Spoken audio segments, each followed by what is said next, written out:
Hello everyone, welcome to my channel Srinivas Natureflix. The bird which you are watching is called Indian nightjar. It is a nocturnal bird.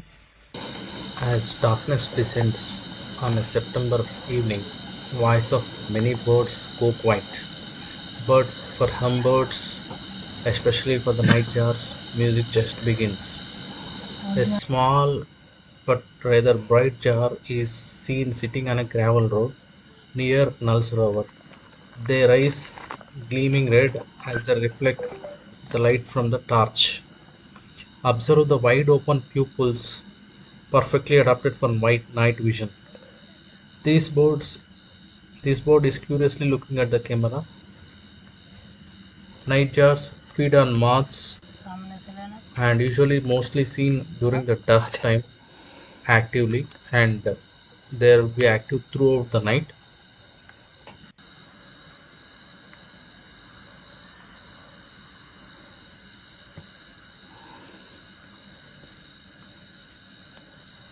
This is the nightjar, Indian nightjar. Hope you liked my video. At the end, we are thrilled to see a small hair. Thank you for watching. If you like my video, please like, share, and subscribe to my channel. Thank you.